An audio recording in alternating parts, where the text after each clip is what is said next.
Por eso es muy importante reflexionar sobre las tareas que les ponemos, que tienen que ser tareas que requieran cierto grado de reflexión, que tengan cierto grado de complejidad como para que el estudiante vaya haciendo un proceso en el cual uno pueda hacerle devoluciones y pueda ir comparando el estudiante su avance con ejemplos modelo o con una matriz de valoración. Entonces vuelvo rápidamente porque quiero ir hacia lo que vamos a denominar en el marco de este proceso de trabajo tareas auténticas. Vuelvo sobre lo que decía hoy. Lo que encontramos en general son muchas tareas mecánicas. Esta es una tarea de matemática de sexto de primaria, que a mí me encanta porque cuando en el proceso de revisión de las tareas, esta me hacía volver a la infancia. Porque es las cosas que yo hacía en la escuela, las conversiones de unidades, de decámetros, etc. Y lo interesante de la situación y de cómo se mantiene la cultura escolar a pesar de que el mundo cambia, es que hay unidades de medida que utilizamos aquí que yo siempre digo nunca las vi fuera de la escuela. Hay algunas que sí, hay, por ejemplo, convertir de centímetros cúbicos a litros, o hacer el cálculo. El otro día lo escuché rápido al ministro de Ganadería que decía, con la lluvia, decía, bueno, 600 milímetros, que es el acumulado, quiere decir que en este periodo de tiempo cayeron en cada metro cuadrado de terreno 60 litros de agua. Entonces, esas son conversiones que hacemos. Ahora, hay unidades como los hectómetros o hectolitros que se usan muy poco, o casi no se usan. Y lo más cómico es parte de mis diálogos conyugales. Mi esposa es profe de matemática, trabaja en magisterio. Yo siempre digo, ¿por qué no utilizan? Yo no entiendo todavía por qué no entraron a la escuela los bytes, los gigabytes, toda esta actividad. Hoy día es la unidad de medida más universal que los gurises la ven todo el tiempo. Pero sin embargo no las utilizamos. Entonces, el sentido que tiene poner esta tarea adelante es, a veces nos cuesta dar el paso de llevar nuestras tareas a contextos que sean relevantes en el mundo en el que vivimos hoy y en el mundo en que viven los estudiantes todos los días. Entonces, en esto, con unidades de medida. Lo segundo es que ya digo, y lo vuelvo a poner, pero es el tema de lo mecánico, ¿no? Esta es una tarea, no es de Uruguay, es de México, es un maestro de primaria. La tarea es, se usan 12 metros de listón para hacer 8 moños iguales. ¿Cuántos metros mide cada moño? ¿O cuántos se usan para cada moño? Entonces él tiene que hacer fracción y resolver una cuenta. Entonces, lo dramático, digamos, de la situación era que si leen la segunda, se usan 2 metros de listón para hacer 3 moños iguales. ¿Cuántos metros de listón se usan para cada moño? Y así seguía, había 8 veces la misma pregunta, cambiaba la cantidad de metros y la cantidad de moños, y el estudiante tenía que resolver. Este es el tipo de cosas y que nos ocurre en educación media, por ejemplo en física, donde termina siendo adivinar una fórmula y resolver un problema. Resolver un problema pasa a ser identificar una fórmula y aplicarla. También es muy difícil hacer devolución en una tarea de este tipo. Esta, bueno, es otra de estas para mí son terribles porque son las que se resuelven no requieren ni siquiera saber la disciplina, ¿no? Basta con ser un buen usuario del idioma español para resolverla. La capa de grasa que tenemos bajo la piel es un aislante y tengo que elegir una de las palabras de abajo. Entonces, si yo soy un usuario medianamente bueno del español, sé que es un aislante colesterol, no pega, es un aislante vegetales, tampoco, es un aislante venas, tampoco, es un aislante animales, tampoco, es un aislante infartos, tampoco, es un aislante aminoácidos, tampoco, térmico. No hay otro, tiene que ser esa. Entonces, pero a veces, o sea, no dudo de la buena voluntad de quien genera esta actividad, pero falta una reflexión en el sentido de qué necesita hacer el estudiante para responder esta tarea. En este caso, ni siquiera saber los temas, basta con, ya digo, con ser un buen usuario del lenguaje. Y luego el tema de las situaciones. Uno de los problemas que tenemos son lo que nosotros llamamos en esta investigación que les comentaba, las situaciones disciplinares escolares. O sea, son situaciones con contenidos de la disciplina, pero que solo existen en la escuela. Esta es, y buena parte de lo que hacemos, aparte que enseñamos básicamente la física newtoniana, pero la enseñamos en contextos que nunca uno se va a encontrar. Este es un caso típico, un gato se mueve persiguiendo un ratón sobre una trayectoria rectilínea. Primer problema, difícil que el gato y un ratón corran en trayectoria rectilínea. El gato comienza a perseguir al ratón desde el reposo y alcanza una velocidad de 8 metros por segundo en 5 segundos. ¿Okay? Luego continúa moviéndose a velocidad constante durante 4 segundos más.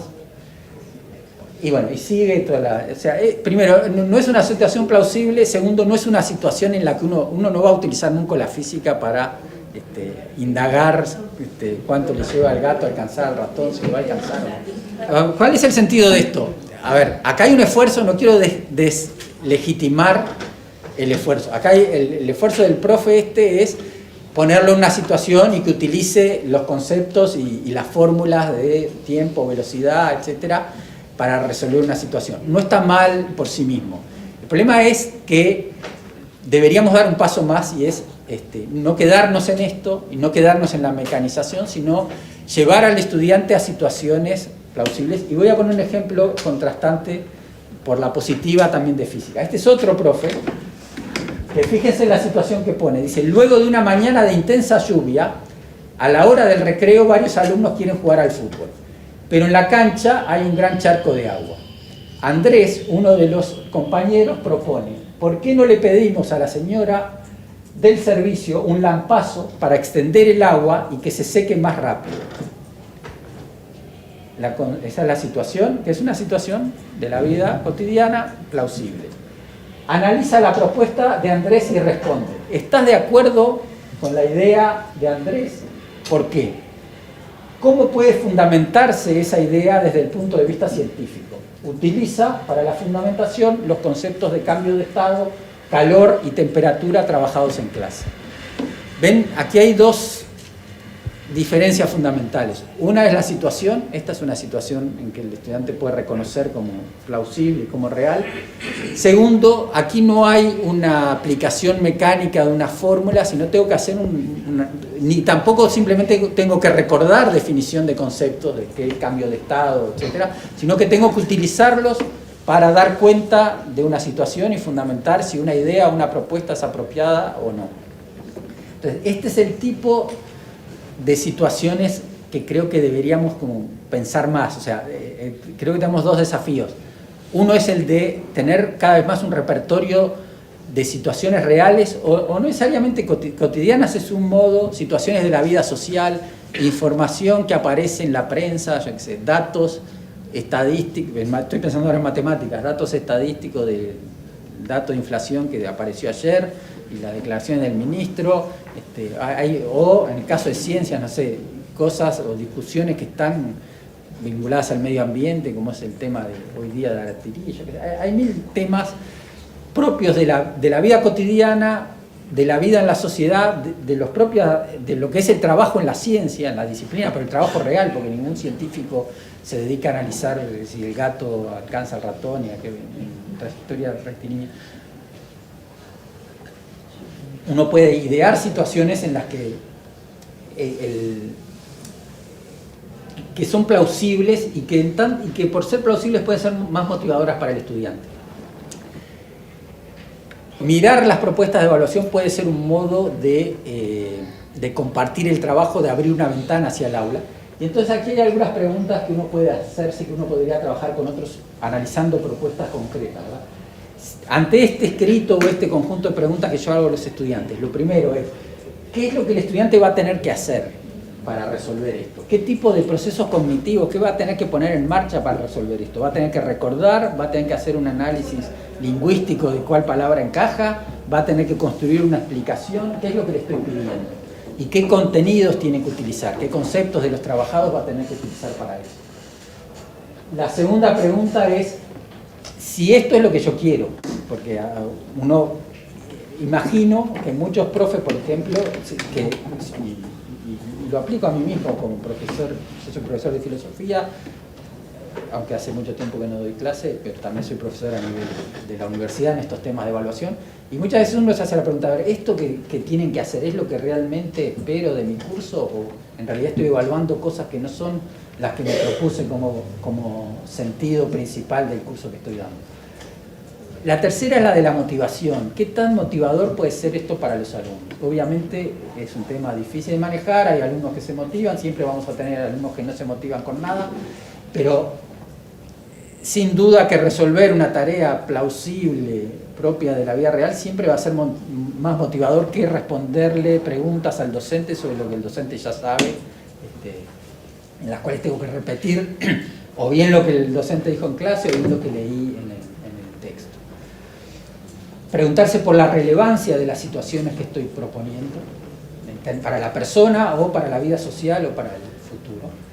Y siempre que uno analiza la evaluación, analizar la evaluación es un buen modo de empezar a revisar cómo uno está enseñando. Muchas veces, si uno dice, bueno, en realidad yo querría al final del curso evaluar este tipo de habilidades con este tipo de situaciones, probablemente eso a uno lo va a obligar a revisar el modo en que trabaja durante el curso. Para desarrollar esta idea de tareas auténticas, voy a poner una muy sofisticada como ejemplo, que es del propio Wiggins, que la toma de un profesor de matemática de 8º grado, que es una tarea bien interesante, que a cualquiera de nosotros nos llevaría un rato largo resolverla. Les pone a los estudiantes esta situación. Estás a cargo de la sección de envolver regalos en una tienda. En promedio, 24.000 clientes compran ropa en la tienda cada año. Y alrededor del 15% de esos clientes piden que la compra sea envuelta para regalo. Cada mes se venden aproximadamente 165 chaquetas, 750 camisas, 480 pantalones, 160 sombreros. El precio de las cajas para la ropa es el mismo. El metro de papel de regalo cuesta 5 pesos. Cada rollo de papel de regalo tiene 1 metro de ancho y 100 metros de longitud. Como responsable de la sección, necesitas planificar los costos para el año, y obviamente quieres ahorrar dinero lo más posible. ¿Cuál sería la forma de las cajas para pantalones, camisas, chaquetas y sombreros que requeriría la menor cantidad de papel de regalo? ¿Ven? Varias cosas. La situación propia de la vida real que se puede encontrar ahí en un lugar de trabajo, que no se resuelve de un único modo, hay 1000 formas de resolver esto. Que el que haya 1000 formas es muy bueno, porque quiere decir que si yo pongo a los estudiantes a trabajar en equipo, si nos pusiéramos nosotros a trabajar en esto, en equipos aquí seguramente llegaríamos a soluciones distintas, y parte de la discusión rica después es ver cada solución, primero cuáles son apropiadas y cuáles no, y segundo, de las apropiadas cuál es la más eficiente en términos del objetivo, que era la propuesta más económica. Y además de la situación, lo que agrega este profesor es cuál es el producto al que tenés que llegar. Como resultado de esto, tú tenés que recomendarle a la sección compras en un informe escrito cuál es el tamaño y la forma de las cajas que deberían comprarse para pantalones, camisas, chaquetas y sombreros, la cantidad de rollos de papel de regalo que se necesitan para un año y el costo aproximado del papel de regalo que se necesita para las ventas de un año. Y luego, ¿qué se va a tener en cuenta para evaluar el trabajo? La sofisticación matemática de la propuesta, los razonamientos y métodos matemáticos, la efectividad de la propuesta, la calidad del informe y la precisión de la propuesta. Entonces, ¿qué es lo que hay detrás y cómo define Wiggins una tarea auténtica a partir de este ejemplo? Él dice, una tarea auténtica tiene 6 características o propiedades centrales. Lo primero es que tiene un propósito al cual el estudiante tiene que llegar. Tiene que llegar a un producto, a un informe, en este caso a un informe escrito, a una determinada meta. No tiene que responder preguntas o resolver ejercicios en abstracto, sino tiene que llegar a un producto. Segundo, ese producto está destinado a alguien. El estudiante tiene que trabajar pensando en que está dirigiéndose, no que está repitiéndole al profesor lo que el profesor ya sabe, sino que está explicándole algo a un tercero. ¿Sí? Tiene una audiencia. Tercero, es una actividad que tiene incertidumbre. O sea, no hay un camino mecánico único para resolver esa tarea. Puede haber distintos. Normalmente tendemos nosotros mucho a trabajar con preguntas que solo admiten una respuesta correcta o que solo requieren aplicar una fórmula y que solo tienen un resultado correcto. Y los acostumbramos a los estudiantes en eso. Cuarto, las tareas auténticas, las tareas propias de la vida científica, de la vida cotidiana, de la vida en sociedad, tienen una dosis de incertidumbre. Tienen restricciones. Hay cosas, en este caso, el estudiante tiene que trabajar con que los rollos de papel son de 1 metro de ancho y 100 metros de largo. Okay, ese es un dato, no lo puede modificar, no puede inventar rollos de papel de 2 metros, tiene que trabajar con esa restricción. Y en base a eso tiene que tomar decisiones teniéndose en cuenta. Lo quinto es que siempre que requieren no se resuelven con un único conocimiento, con una única fórmula. En esa situación el estudiante tiene que manejar geometría del espacio, porque tiene que manejar el tema de la forma de la caja, tiene que vincular eso con geometría plana, el papel de envolver plano, tengo que ver cómo me arreglo para que el papel con esas características de 1 metro y 100 metros me sirva para cerrar una caja que está en el espacio. Y tengo que lidiar con las matemáticas, ¿verdad? Tengo que saber que de todas las compras tengo un 15%, tengo que ver eso, cuánto implica en cajas para un año, en fin, tengo que hacer una serie de... O sea, siempre en la vida real uno nunca resuelve las cosas con un único concepto ni con una fórmula, que es lo que a veces los entrenamos a los estudiantes para hacer. Y por último, y muy importante para el tema en el que venimos, que es el del carácter formativo de la evaluación, un trabajo de esto requiere un proceso, no se resuelve, no es un escrito de 40 minutos.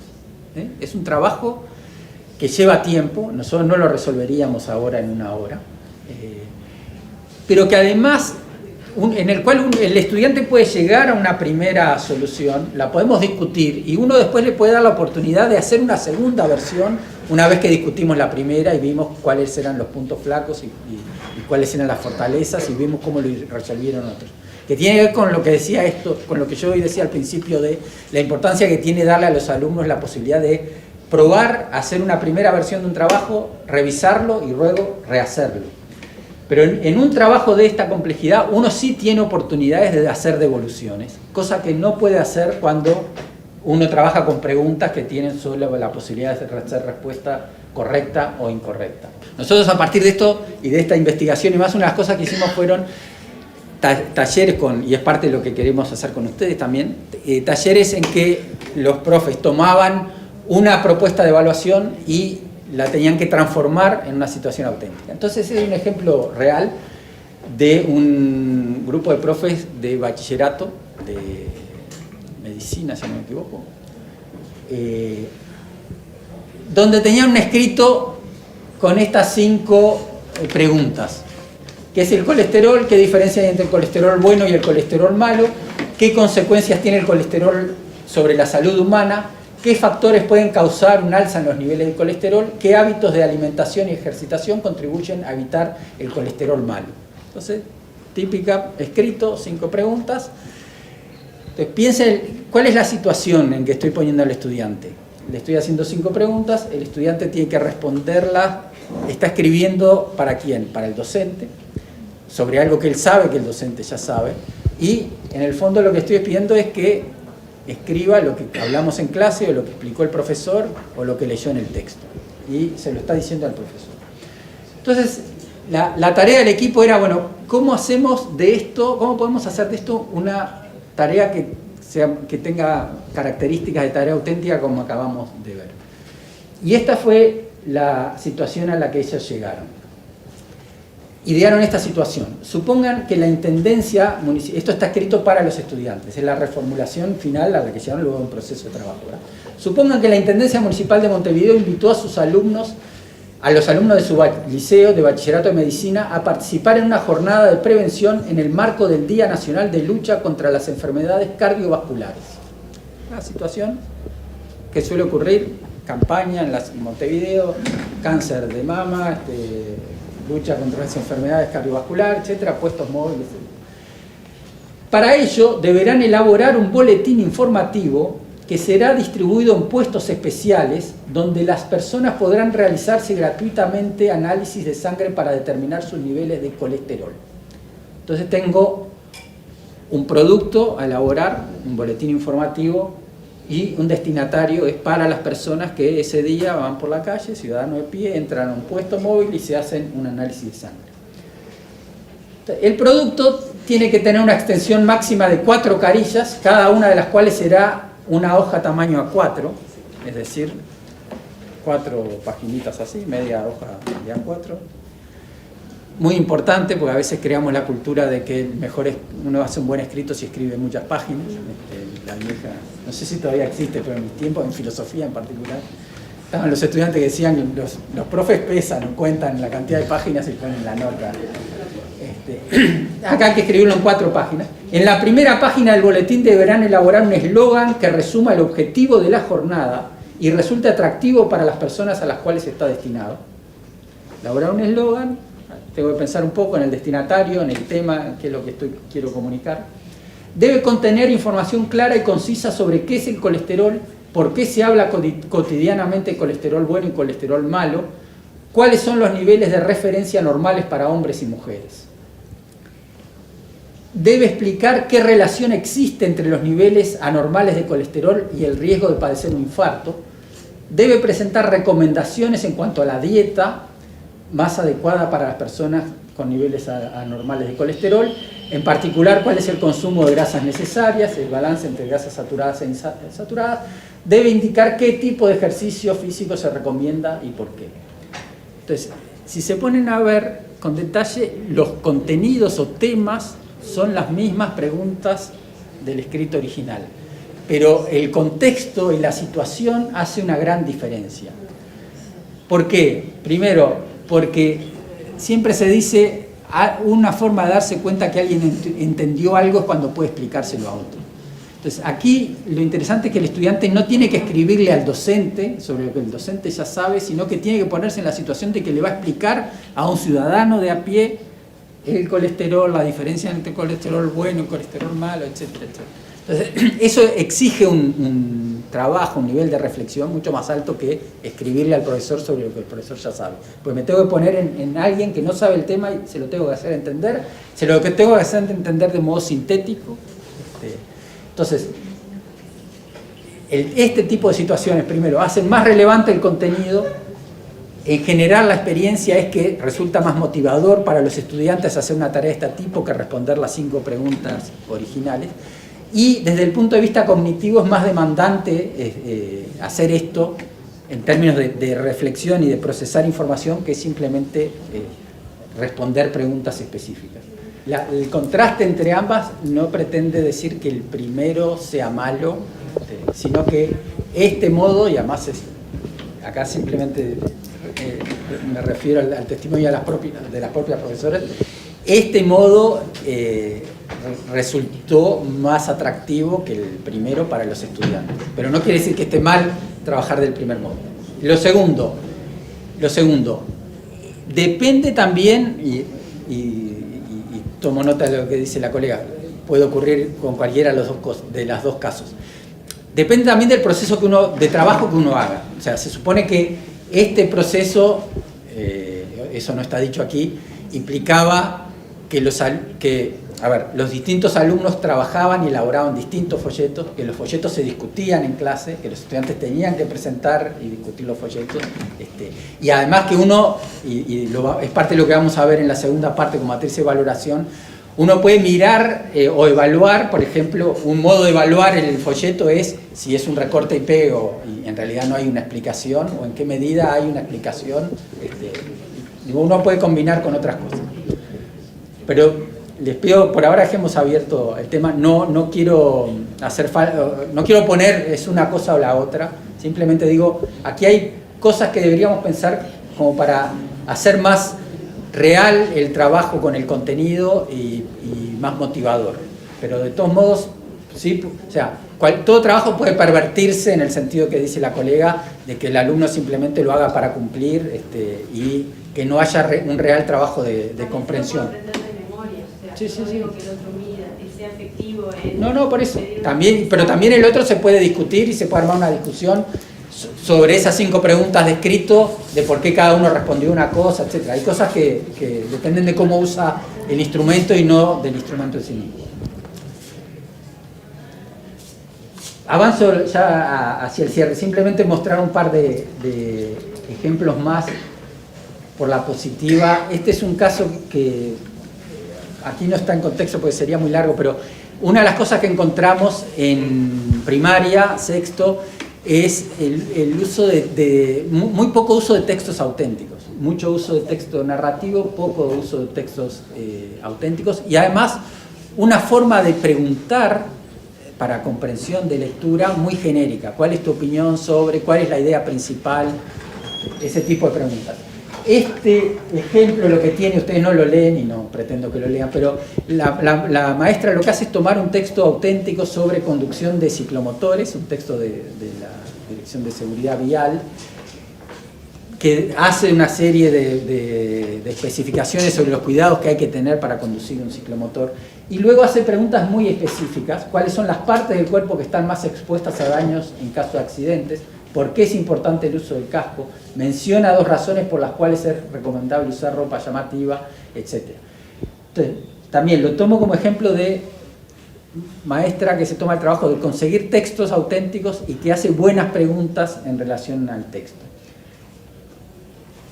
Otro ejemplo es de situaciones auténticas y en este caso de originalidad en el modo de plantear el problema. Esta es una maestra que le pone a los alumnos la situación de un paseo de fin de año y le da una serie de datos: el precio por día y por niño en el complejo turístico, el costo total del transporte, el precio de la entrada a un parque acuático, el número de alumnos que van a participar en la salida y la duración de la estadía.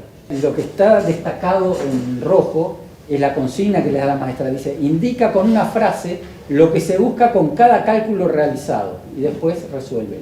Entonces la maestra lo que hace es darle los cálculos. Entonces le dice: bueno, 320 por 3 por 42.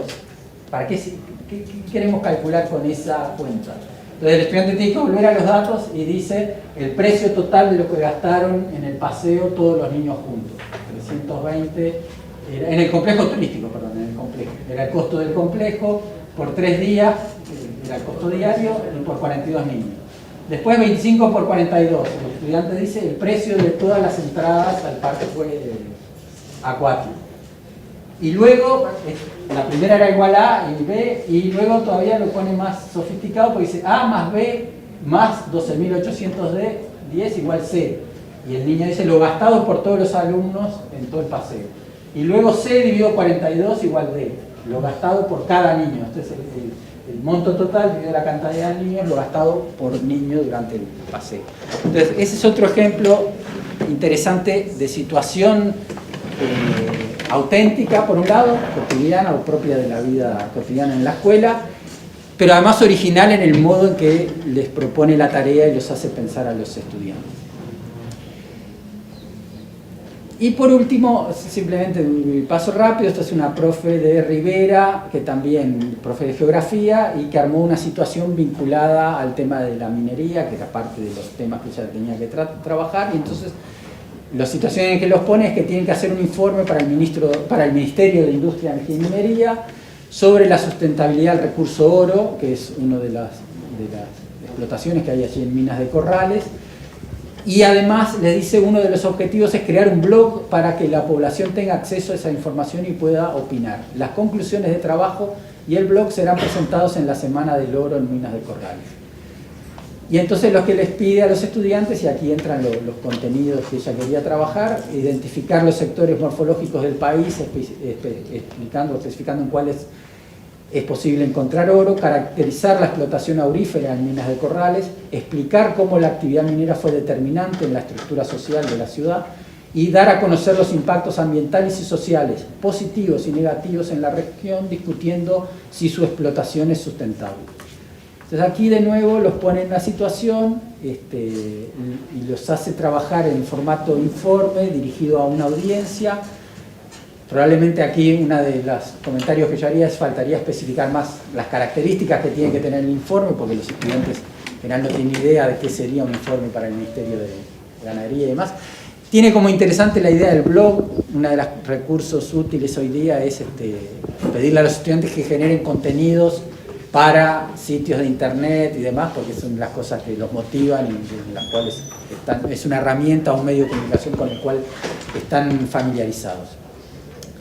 Diciendo esto, primero, nada de lo que dije debe leerse en el sentido de que no sea relevante la memoria, que los alumnos memoricen conceptos y definiciones, o que los estudiantes se ejerciten y mecanicen ciertas cosas, o que uno trabaje en el contexto propiamente de la disciplina y que los estudiantes comprendan, lo que decía recién la colega, que hagan una discusión sobre el colesterol y más sin ninguna situación en términos de la comprensión dentro de la propia disciplina. O sea, no estoy diciendo que eso esté mal, ni quiero decir, no me gusta más, nunca me gustaron las dicotomías de educación tradicional, educación nueva, método activo, método... O sea, creo que todo es valioso. Lo que sí creo es que esta perspectiva de las tareas auténticas y del nivel de reflexión agrega cosas, agrega motivación y agrega significado para los estudiantes. Y para cerrar, me gustaría, Wiggins usa la metáfora de la educación y el deporte. Él la usa, es estadounidense, entonces utiliza el béisbol como deporte. Yo prefiero utilizar el fútbol, que es más nuestro. Pero entonces básicamente lo que él dice es esto. Lo que nos pasa muchas veces en educación es lo siguiente. Imagínense que este es un curso para aprender a jugar al fútbol. Entonces yo soy el profesor, ustedes vinieron a aprender a jugar al fútbol. Primer día de clase, la historia del fútbol. Entonces les traigo un PowerPoint y les hago una explicación del fútbol, que nació en Inglaterra en tal año. Les digo que el decano en Uruguay en fútbol es tal equipo. Y ya podemos hacer una discusión, un análisis histórico de si fue Peñarol Nacional. Segunda clase teórica, las reglas del fútbol. Es el córner, el outdoor, etc. Cuando ustedes empiezan a aburrir ya de escuchar, decimos, bueno, vamos a hacer clase práctica. Entonces, ya, se ponen todos contentos, nos ponemos shortcitos y championes, vamos a la cancha. Y la clase práctica consiste en ejercicios. Entonces vamos a aprender a sacar el outboard y todos aprendemos a tirar penales, aprendemos a hacer pases. Muy bien, terminó la clase práctica, volvemos, llega el final del trimestre, prueba de evaluación, prueba escrita, escriban quién hizo el gol del triunfo en la final de Maracaná. Les pongo un ejercicio más práctico, supónganse, les pongo un diagramita que el jugador le dio el pase acá y fulano lo recibió acá y el defensa estaba aquí y en línea cobró offside, estuvo bien cobrado o no, justifique su respuesta. Y luego, esa es prueba teórica. Prueba práctica, volvemos a la cancha y cada uno tiene que tirar 3 outboards, levantar un córner, tirar un penal y con eso aprueban el curso. Entonces lo que dice Wiggins es, pero nunca jugamos un partido. Entonces, si nunca jugamos un partido, nada, todo pierde sentido. Ustedes se van a quedar con las ganas. Entonces, Wiggins lo que dice es, en educación nos pasa lo mismo. Aprendemos la teoría, aprendemos la práctica en cosas aisladas, pero nunca jugamos un partido. ¿Qué es jugar el partido? Es ponernos en situaciones donde lo que estamos aprendiendo tiene sentido real. Entonces lo que dice Wiggins no quiere decir que ejercitarse o aprender fundamentos teóricos no tenga sentido. Tiene sentido lo que acabo de decir. No quiere decir que aprender mecánicamente cosas y aprender definiciones conceptuales y demás no tenga sentido. Tiene sentido, pero tiene sentido si en algún momento jugamos el partido. El problema que tenemos es que muchas veces no llegamos a jugar los partidos con los estudiantes porque nos falta eso de ayudarlos, que es el estudiante, el momento en que el estudiante ve el sentido de todo lo que le estamos enseñando, que es cuando lo ponemos en una situación en la que todo lo que estamos aprendiendo sirve para resolver un problema, para enfrentar una situación propia de la vida real.